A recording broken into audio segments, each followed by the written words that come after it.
So there's not. Yesterday, you sat in front of the load board all day yesterday and didn't have any good results. Yeah, well,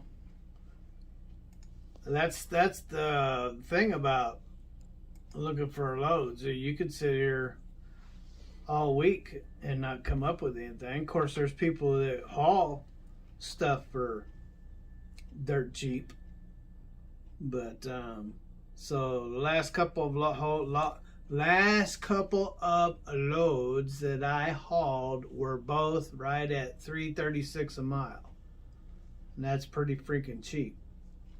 So, and they're lower than that, and they usually go up after 12 o'clock. It's after 12 o'clock on Thursday because they're in a time crunch to get people to load up on Friday. And then about 12 o'clock tomorrow on Friday, they'll be in a time crunch to get people loaded for Monday. The rest of the week, you'll be real fortunate if you find a load. It's not that there isn't a lot of loads. I could change my settings to 48,000 and can come up with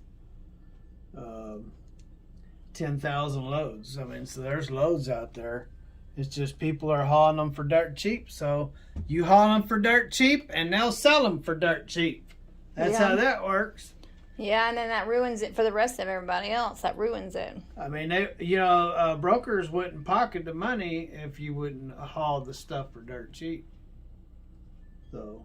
That's right. And tell everybody what's going on with your truck today. What is going on with my truck today? The issues that are not resolved. Issues? It's got issues?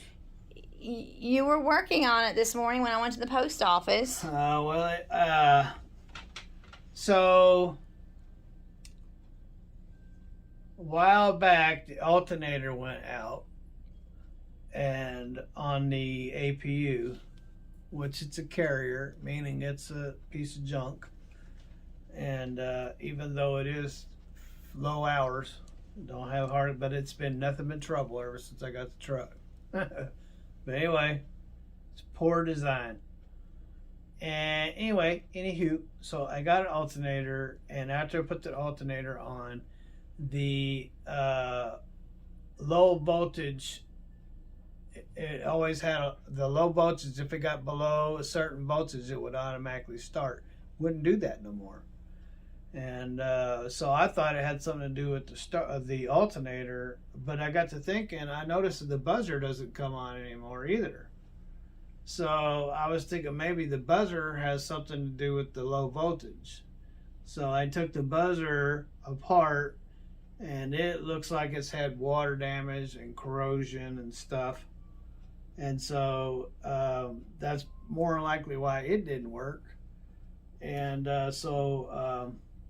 so anyway, I cleaned it up, put it together, and it still doesn't work. And so I looked for one. I haven't found one yet. I haven't really looked that hard, but I just started looking. I got the part number right here off the buzzer. It's 30-730-20.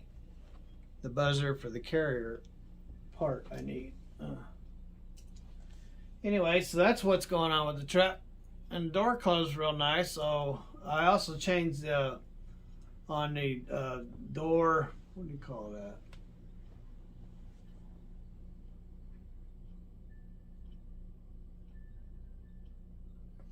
I forget what you call it, but where the latch comes onto the bolt, it locks onto that bolt. Anyway, there's a little brass piece with a plastic behind it, and it was in there shaking, so I took it off.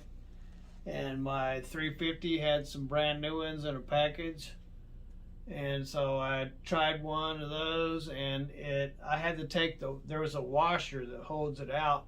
I had to take that washer off, but other than that, it fit perfectly. So with all the stuff that I did to the door, now when I close it, it goes poof. So that's good. Nice solid door. That's what I want.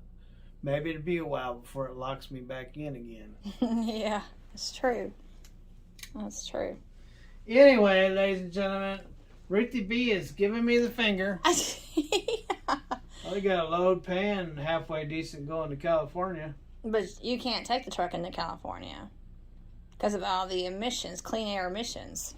So you got 7100 divided by 2220. Well, it's not that really that good. $3.19 a mile for 27,000 pounds. Anybody interested? Picks up in South Bend, Indiana, going to San Miguel, California. Enjoy your ride. Looks like JBS H Express. Have a wonderful day. Have lots of fun. And later. He was telling everybody goodbye.